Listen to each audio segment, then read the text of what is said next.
Mix by Bholenath studio.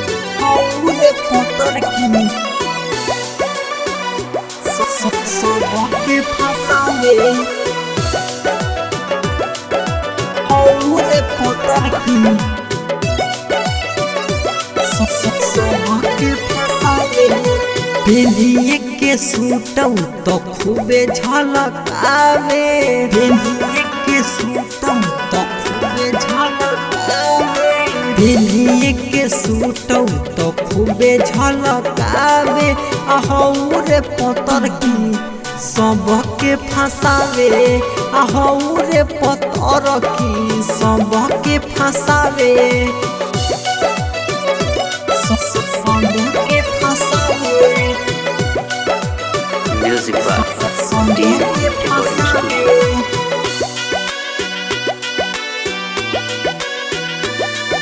अहौरे पोतर की सबके फसावे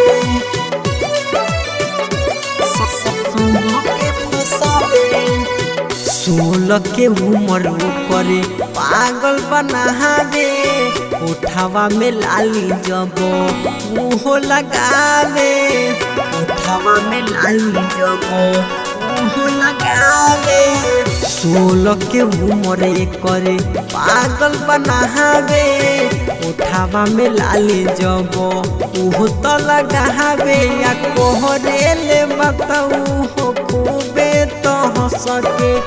एक नजर से ना गइल केहू बचके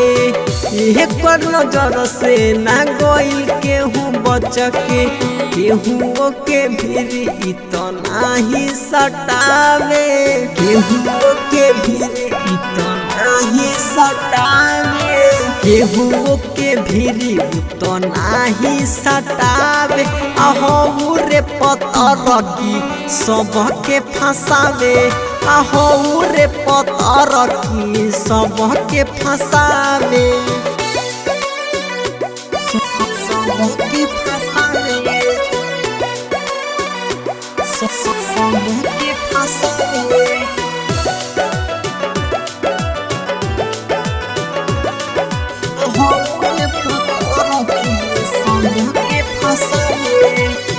दीपू कपिल के हो पहले बिया घायल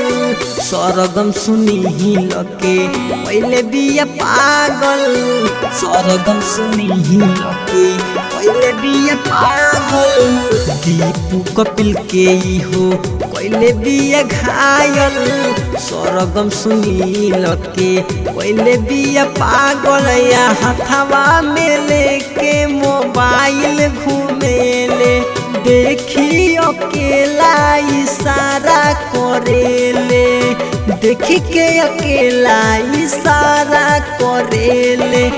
घरवा के इज्जत इहो नाही बचावे